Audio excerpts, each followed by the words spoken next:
আমি বিএনপির বন্ধুদের বলবো, আপনারা আমাদের দোস্ত বন্ধু, একসাথে তো অনেকদিন সংসার করেছি, কি বলেন, ঠিক কিনা? 20 বছরের সংসার, না হয় আজকে একটু কোনো কারণে একটু আলাদা সংসার করতেছি। আরে বাবা, তোমরা নতুন ছাত্রদের দল, রাজনীতিতে জামাত ইসলামীর সাথে পাল্লা দিতে গেলে আরো বহু দূর যাইতে হবে। জন্ম নিয়েই বাপের সাথে পাল্লা দিও না। ধান কেটে নৌকায় ভর্তি করে বাড়ি আনা হয়েছে। কি পরিমাণ চাষ করলে কি পরিমাণ ধান হইল, কি পরিমাণ বাড়ি আনতে পারলে দাড়ি পাল্লায় ওজন করে দেখো।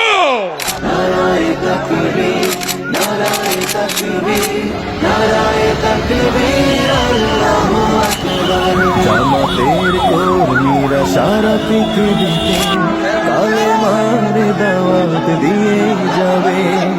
জামাতের কর্মীরা সারা পৃথিবীতে কালেমার দাওয়াত দিয়ে যাবে।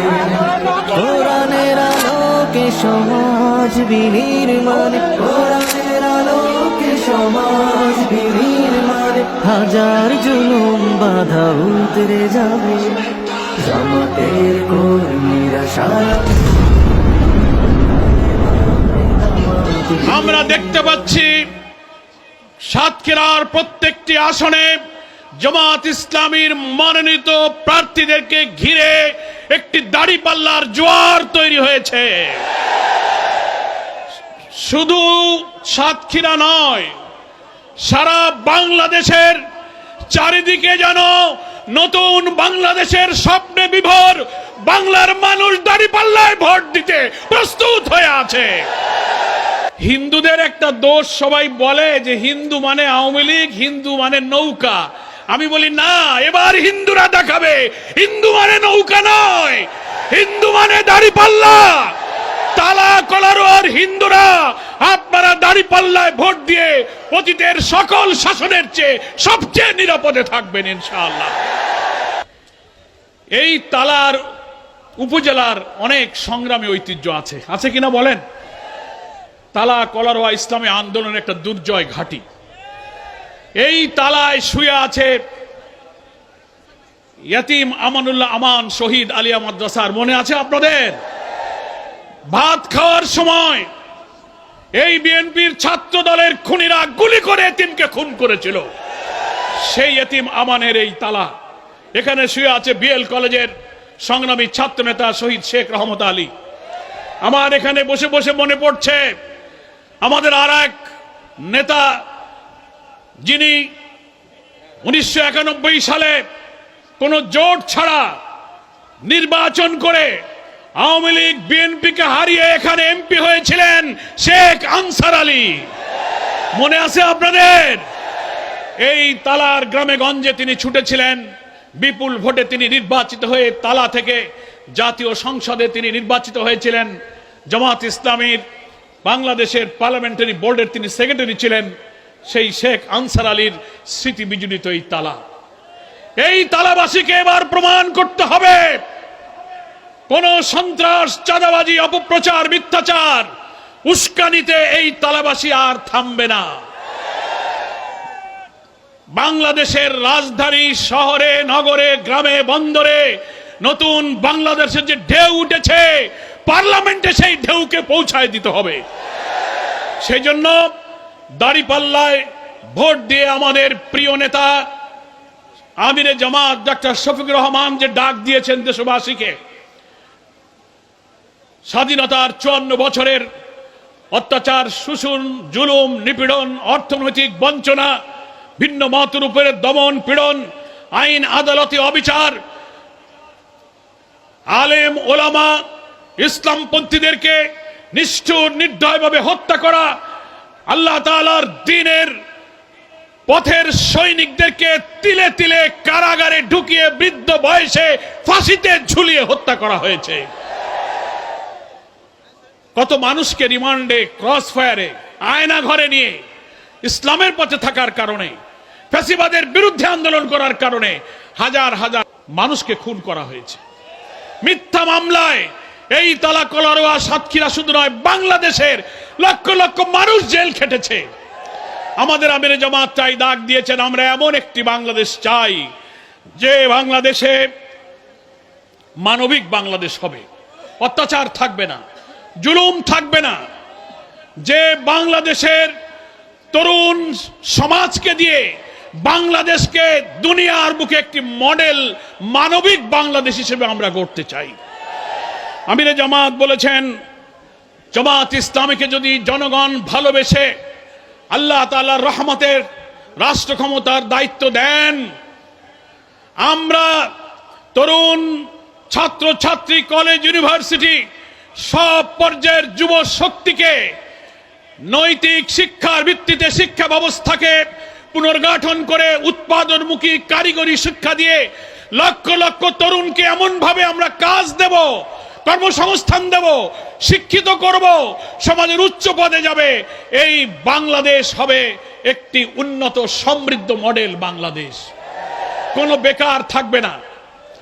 আমরা দুর্নীতি মুক্ত অর্থনীতি, দুর্নীতি মুক্ত বাংলাদেশ গড়তে চাই। আমরা একটি সোশ্যাল জাস্টিস এবং সামাজিক নিরাপত্তা, আদালতে অবিচার হবে না, ভিন্ন মত করে বলে তাকে মামলা দেবে, দলীয় স্বার্থে আদালত অবিচার করবে, এরকম না হয়ে ন্যায় ইনসাফ পাবে সমস্ত মানুষ, এমন একটি বিচার ব্যবস্থা আমরা তৈরি করব। ব্যবসা বাণিজ্য, কল কারখানা, কৃষি, মৎস্য প্রত্যেকটি সেক্টরে উন্নয়নের জন্য একটি উপযোগী পরিবেশ নিশ্চিত করার জন্য নতুন বাংলাদেশ আমরা গড়ে তুলব। আমিরে জামাত বলেছেন, বাংলাদেশের মানুষের প্রতি আমরা বসবাসের জন্য একটি সুন্দর দেশ যেন রেখে যেতে চাই, রেখে যেতে পারি। আমাদের ভবিষ্যৎ প্রজন্ম, আমাদের সন্তানেরা যেন এমন একটি দেশ পায় যে দেশে মানুষ না খেয়ে থাকবে না, অন্নহীন বস্ত্রহীন দুঃখী মানুষের কান্না থাকবে না। তারা কাজ শিখবে, কারিগরি শিক্ষা শিখবে এবং বাংলাদেশকে একটি সুন্দর দুর্নীতিমুক্ত দেশ গড়ার জন্য আগামী জাতীয় নির্বাচনে দাঁড়িপাল্লাকে ভোট দিয়ে এমন একটি বাংলাদেশ আমরা গড়ে যেতে চাই। স্বাধীনতার 54 বছরে বাংলাদেশে 3টি দলের শাসন আমরা দেখেছি, নাকি বলেন? আমরা আওয়ামী লীগ দেখেছি, বিএনপি দেখেছি, আর কোনটা? জাতীয় পার্টি দেখেছি। আওয়ামী লীগ 21 বছর দেশ শাসন করেছে, বিএনপি করেছে 15 বছর, এরশাদ সাহেব করেছে 9 বছর, আর সামরিক আইন ছিল প্রায় 9-10 বছরের মতো। এই 54 বছর দেশ শাসন হয়েছে। আপনারা কি বলতে পারবেন যে এমন কোন শাসন ওই 3টা দলের যাদের নাম বললাম, এমন কোন সরকার, এমন কোন দল, এমন কোন মন্ত্রী নেতার আমল কি ছিল যারা দুর্নীতি করে নাই? প্রত্যেকটি সরকারের মধ্যে, প্রত্যেকটি আমলে দুর্নীতিতে তারা ছেয়ে গিয়েছিল, দুর্নীতিতে চ্যাম্পিয়ন হয়েছে। সব সরকারের আমলে মন্ত্রী এমপিরা দুর্নীতি করেছে, চেয়ারম্যানরা দুর্নীতি করেছে, কিন্তু একটা দল বাকি আছে, সেটা হচ্ছে বাংলাদেশ জামাত ইসলামী। আমরা এদেশে 79 সালের পর যে কয়েকটা গ্রহণযোগ্য নির্বাচন হয়েছে, প্রত্যেকটি নির্বাচনে অংশ নিয়েছি। এমনকি একটা সরকারের 2 জন মন্ত্রী আমরা দায়িত্ব পালন করেছি, 20 জন এমপি দায়িত্ব পালন করেছি। মঈনুদ্দিন ফখরুদ্দিনের সরকার ক্ষমতা এসে সবাইকে গ্রেফতার করে দুর্নীতির জন্য তন্ন তন্ন করে খুঁজেছে, সব দলে দুর্নীতি পেয়েছে। জামাতের এমপি মন্ত্রীদের অনুবীক্ষণ যন্ত্র দিয়ে একটা দুর্নীতি বের করতে পারে নাই। ফলে আগামীর বাংলাদেশ দুর্নীতিমুক্ত বাংলাদেশ বানাতে গেলে অতীতে যাদের শাসন দেখেছি, এই পুরনো নেতৃত্ব আর শাসন আমরা চাই না, নতুন শাসন চাই। সেই নতুন শাসন হচ্ছে আসমান থেকে নাজিল হওয়া কিতাব, মহান আল্লাহ তাআলার বিধান, আর আমাদের প্রিয় নবী মোহাম্মদ মুস্তাফা সাল্লাল্লাহু আলাইহি ওয়াসাল্লামের আদর্শের ভিত্তিতে সৎ নেতৃত্বের মাধ্যমে যদি পার্লামেন্ট গঠিত হয়, সেই পার্লামেন্টই কেবল আল্লাহ তাআলাকে ভয় করে, একটি টাকা সে হারাম খাবে না, একটা অন্যায় করবে না, যে সৃষ্টিকর্তার কাছে জবাবদিহি করতে হবে। যে সরকার, যে চেয়ারম্যান, যে প্রধানমন্ত্রী, যে এমপি, যে ডিসি, প্রশাসন এবং রাজনৈতিক যে নেতার অন্তরে এই আল্লাহর ভয় থাকবে, নেতৃত্বে সৎ থাকবে, সেখানেই আল্লাহ তাআলার বরকত নাজিল হবে। কি বলেন, ঠিক কিনা? আল্লাহ তাআলা কোরআন মাজিদে বলছেন, আউযু বিল্লাহি মিনাশ শাইতানির রাজিম, বিসমিল্লাহির রহমানির রহিম, ওয়ালাউ আন্না আহলাল কুরা আমানু ওয়াত্তাকাউ লাফাতাহনা আলাইহিম বারাকাতিম মিনাস সামাই ওয়াল আরদ। আল্লাহ বলছেন কোন জনপদের মানুষ যদি আল্লাহর উপরে ঈমান আনার পর প্রত্যেকটি কাজে আল্লাহকে ভয় করে দায়িত্ব পালন করে, আল্লাহ বলছেন লা ফাতাহনা আলাইহিম, আমি তাদের জন্য খুলে দেব বারাকাতিম মিনাস সামাই ওয়াল আরদ, আকাশ এবং পৃথিবীর সমস্ত বরকতের দরজা সেই জাতির জন্য আমি খুলে দেব। জামাত ইসলামী সেই বরকতের বাংলাদেশ চায়, যে বাংলাদেশে দুর্নীতি থাকবে না, মিথ্যাচার থাকবে না, লুটপাট থাকবে না, খুন থাকবে না, ভিন্ন মতের উপরে নিষ্ঠুরতা বর্বরতা থাকবে না, ন্যায় বিচার সুবিচার থাকবে। এটাই হচ্ছে ইসলাম, এটাই ইসলামের সৌন্দর্য।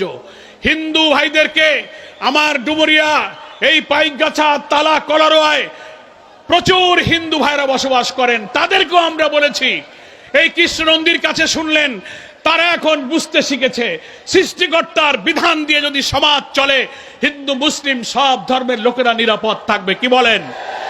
আমার ওখানে হিন্দু নেতারা যখন এই বক্তৃতা করে যে কোরআনের শাসন জারি হইলে আমরা হিন্দুরা ভালো থাকবো, আমি তাদের প্রশ্ন করি, আপনি এই বক্তৃতা করলেন কেন? বলে দাদা, আল্লাহ যেহেতু সকলের সৃষ্টিকর্তা, তিনি যে বিধান দিয়েছেন আমরা বিশ্বাস করি সেই বিধান যারা মানে তারা কখনো মানুষের হক নষ্ট করতে পারে না, তারা ঘের দখল করে না, লুটপাট করে না, ডিসিআর কাটে না, মূর্তি ভাঙে না, হিন্দুদের সম্পত্তি দখল করে না। বিএনপি, জাতীয় পার্টি, আওয়ামী লীগ সব দল দেখেছি আমাদেরকে সবাই ব্যবহার করে ভোট দিয়েছে, আমাদের ভাগ্যের কোনো পরিবর্তন হয়নি। তাই তারা বলে আমরা এবার দাঁড়িপাল্লায় ভোট দিলে আমরা হিন্দুরা সবচেয়ে ভালো থাকবো। আমি তালার হিন্দু ভাইদেরকে বলবো, এইবার সব দলকে পরীক্ষা করেছেন, একটা বার পরীক্ষা করে দেখুন আল্লাহর বিধান আর সৎ নেতৃত্ব আছে দেশটা কেমন চলে, এই পরীক্ষা করে দেখতে রাজি আছি আমরা। আমি বলি, সেদিন একটা লোক দেখলাম বলেছে অনলাইনে লাঙল দিয়ে জমি চাষ করা হয়েছে, ধান বুনে ধান লাগানো হয়েছে, ধান কেটে নৌকায় ভর্তি করে বাড়ি আনা হয়েছে।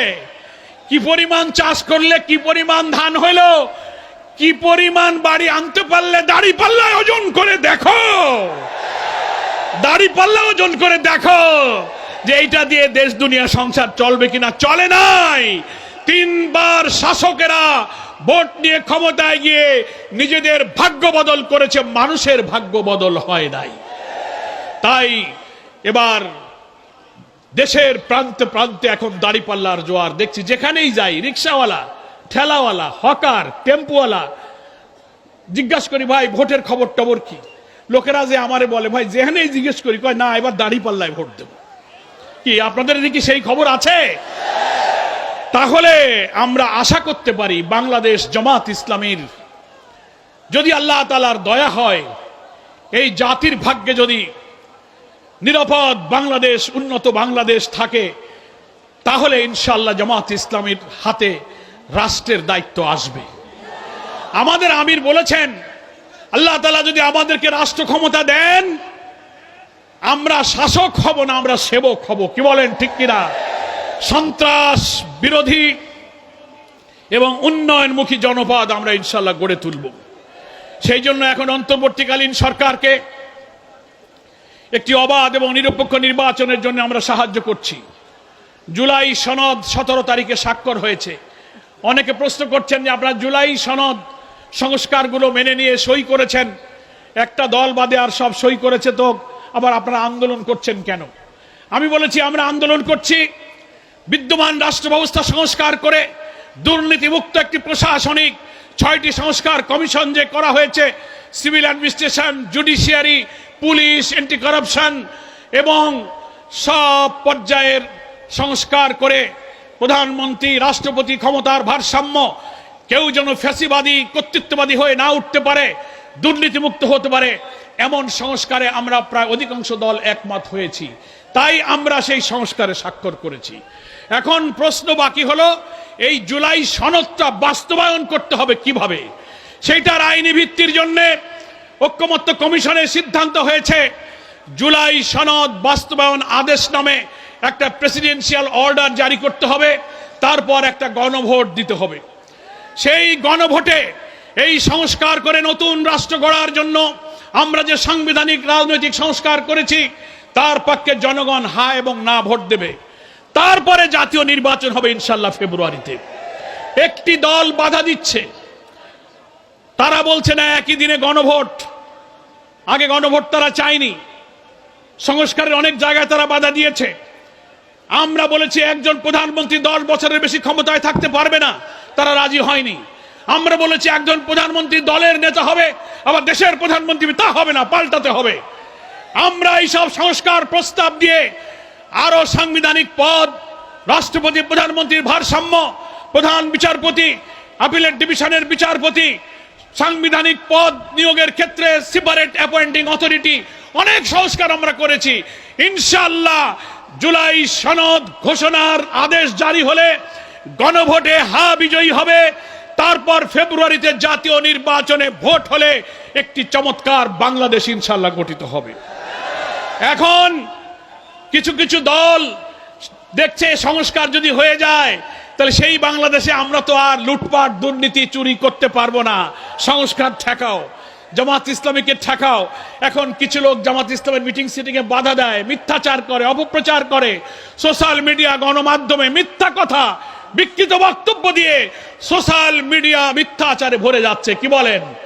আমাদের পোস্টার লাগাইলে ছেড়ে, আমাদের প্যানা লাগাইলে তার উপরে লাগায়, মানে উস্কানি দেয় যে তারা একটু খেপায়, আমরা একটু খেপি, একটু মারামারি বাদুক।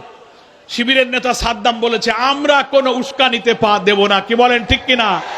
ওরা চায় আমাদেরকে ক্ষিপ্ত করে আবার ওরা আমাদেরকে বিপদে ফেলে বলতে চায় এরা হলো সন্ত্রাসী। না, গতকাল নোয়াখালী সহ বিভিন্ন জায়গায় নিরীহ শিবির জামাতের উপরে হামলা করে তারা প্রমাণ দিয়েছে যে সন্ত্রাস মুক্ত বাংলাদেশ গড়ার যে অঙ্গীকার জুলাইয়ের গণ অভ্যুত্থানে আমরা করেছিলাম, তারা সেই অঙ্গীকার রক্ষা করতে পারছে না। একজন বিএনপি নেতা, তার বাড়ি নোয়াখালী, বলতে আমার দুঃখ নেই, তিনি বলেছেন বিএনপি যদি ক্ষমতায় আসে তো আওয়ামী লীগের মতো জামাতকেও নিষিদ্ধ করতে হবে। আপনি চিন্তা করেন, তাহলে একটা দলকে আওয়ামী লীগের মতো নিষিদ্ধ আছে, বিএনপি ক্ষমতায় গিয়ে জামাত নিষিদ্ধ করবে। বিএনপির কোন কেন্দ্রীয় নেতা যদি এই কথা বলে তাহলে তো বিএনপির কণ্ঠে আওয়ামী লীগের সুর শুনতে পাচ্ছি, বিএনপির কণ্ঠে ফ্যাসিবাদের সুর শোনা যায়। তাই আমার তালাকলরাবাসীকে শান্ত থাকতে হবে।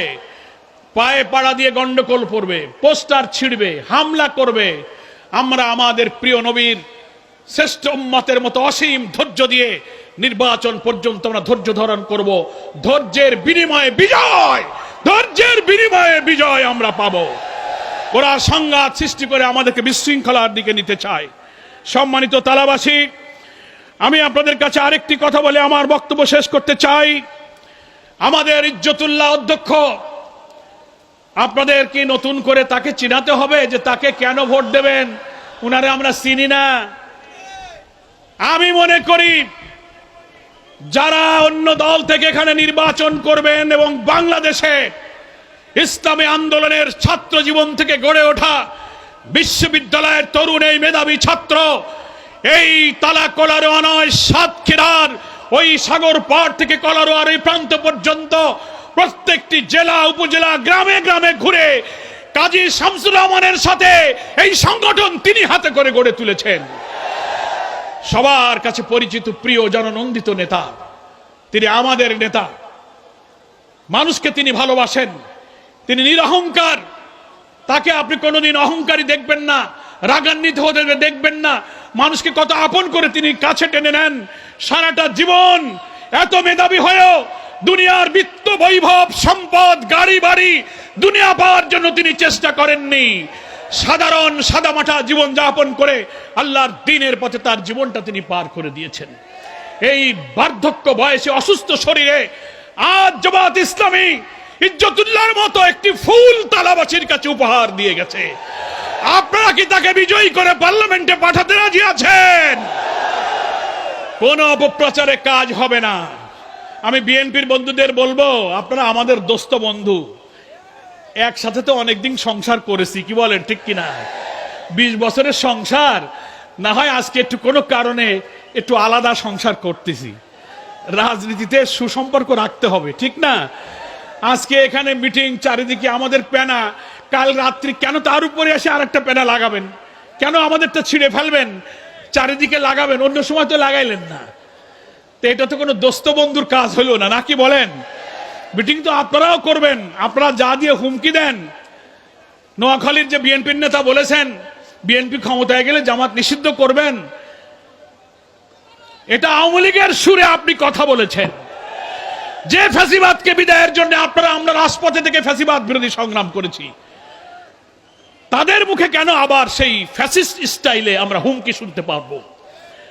চোখ রাঙানো, ভিন্নমতকে দমন করা, হিংসা, দাম্ভিকতা, অহংকার, মাস্তানি, চাঁদাবাজি যে বাংলার মানুষ পছন্দ করে না, ঢাকা বিশ্ববিদ্যালয়, জাহাঙ্গীরনগর, চট্টগ্রাম, রাজশাহীতে দেশের শ্রেষ্ঠ বিদ্যাপীঠের ছেলেরা ভোট দিয়ে এই চাঁদাবাজদেরকে ব্যর্থ করে দিয়ে প্রমাণ করেছে তোমাদের স্থান বাংলাদেশে হবে না। এরাও এই 4টা বিশ্ববিদ্যালয়ে আমাদের শিবিরের ছেলেদেরকে চোখ রাঙাইতো, হলে থাকতে দিত না, ইফতার করতে গেলে পিটাইতো, নামাজ পড়লে পিটাইতো, দাড়ি দেখলে পিটাইতো। কি পিটাইতো কিনা বলেন? আর বলতো রক কাটা, পাকিস্তানি, রাজাকার, কত গালি দিয়েছে।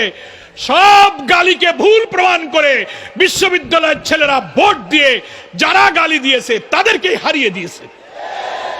তাহলে দেশের সেরা ছেলেরা যদি এই পরিবর্তন চায়, কোন ট্যাগ লাগানো, কোন অপপ্রচার, কোন হিংসায় যদি আমাদের মেধাবী ছেলেরা কাজে না লাগায়, তাহলে আমরা তো তাদের বাপ চাচা, আমরা তাদের বাপ চাচা দাদা, আমারই তো ছেলে ওরা। তো ওরা যদি বদলে যেতে পারে, আমরা বদলে যেতে পারবো না? বিশ্ববিদ্যালয় নির্বাচন বার্তা দিয়েছে, তারা বলছে হো পিতা ও বড় ভাইয়েরা, আমরা বদলে গেছি, তোমরা বাংলাদেশকে বদলে দাও। আগামী ফেব্রুয়ারি নির্বাচনে ইনশাআল্লাহ বিশ্ববিদ্যালয় নির্বাচনে যে জোয়ার তৈরি হয়েছে, দাঁড়িপাল্লাকে বিজয়ী করে আমরা সেই জোয়ারের মধ্য দিয়ে নতুন বাংলাদেশ আমরা ইনশাআল্লাহ গড়ে তুলব। অসীম ধৈর্য ধারণ করতে হবে, কোনো উস্কানিতে পা দেওয়া যাবে না। সমালোচনা অনেক হবে। কোন দল, একটা দল ফেসবুকে স্ট্যাটাস দিয়ে বলেছে আমরা সংস্কার, অংশীদারিত্বের রাজনীতি, দেশ গঠন, অভ্যুত্থানে কোনো ভূমিকা রাখিনি। আরে বাবা, তোমরা নতুন ছাত্রদের দল, রাজনীতিতে জামাত ইসলামের সাথে পাল্লা দিতে গেলে আরো বহু দূর যাইতে হবে। জন্ম নিয়েই বাপের সাথে পাল্লা দিও না। একটা বুড়ো মাজা কুজো করে রাস্তা দিয়ে হেঁটে যাচ্ছে, মাজা কুজো হয়ে গেছে লাঠি হাতে। একটা যুবক ছেলে এসে বলতেছে, ও বুড়ো, তোমার মাজা এত কুজো হইছে কেন? তা উনি মাথাটা সোজা করে বলতেছে, বাবা এই পর্যন্ত আসো, এই পর্যন্ত আসো, মাজা কেন কুজো হয়? জামাত ইসলামী সংস্কার চায় না, জামাত ইসলামী নতুন সংবিধান সংরক্ষণে ভূমিকা রাখেনি। ঐক্যমত্য কমিশনে লিখিতভাবে 6টি সংস্কার কমিশনে আমরাই পূর্ণাঙ্গ রিপোর্ট দিয়েছি। অথচ নতুন গঠিত ছাত্রদের একটি দলের নেতা দুঃখজনক স্ট্যাটাস দিয়ে এই সমালোচনা করেছেন। ওনারা চাচ্ছেন যে আমরা ওনাদের একটু সমালোচনা করি, কেউ তো ওনাদের নাম নেয় না। তো জামাতের মতো বড় দলের দুটো কথা বললে যদি আমাদের নাম মুখে 2-1টা নেয়, আমরা আপনাদেরকে অত আমলে নিই না। এই পর্যন্ত এসে জামাতের রাজনৈতিক ম্যাচুরিটি বোঝার জন্য আরো কিছু পথ হাঁটতে হবে। ধৈর্য ধরো, হাঁটো, এক্ষুনি সমালোচনা করো না। সামনে বদ্ধদূর যাবা, লেখাপড়া শিখেছো, তোমাদের জন্য দোয়া করি। 24শে জুলাইয়ের গণ অভ্যুত্থানে তোমরা অনেক ভূমিকা রেখেছো, অনেক আত্মদান, তোমরা জুলাই যোদ্ধা, তোমাদের প্রতি আমাদের শ্রদ্ধা এবং দোয়া থাকবে। কিন্তু বড় বড় রাজনৈতিক দলের এমন রাজনৈতিক ভাষায় সমালোচনা করো, কিন্তু অশ্লীল, অশোভন, অরাজনৈতিক ভাষা ব্যবহার করাটা কোনো রাজনৈতিক দলের নেতাদের জন্য শোভনীয় নয়। সকলকে আমি ধন্যবাদ জানাই। আমরা আগামী দিনের নির্বাচনে দাঁড়িপাল্লার বিজয় দেখতে চাই। সকলকে কেন্দ্রীয় জামাতের পক্ষ থেকে সংগ্রামী শুভেচ্ছা। আগামী দিনে বিজয়ের বার্তা ঘরে ঘরে নারী পুরুষ সবাইকে পৌঁছে দেওয়ার উদাত্ত আহ্বান জানিয়ে আমি আমার বক্তব্য শেষ করছি। আল্লাহ হাফেজ। বাংলাদেশ জিন্দাবাদ, বাংলাদেশ জামাত ইসলামী জিন্দাবাদ।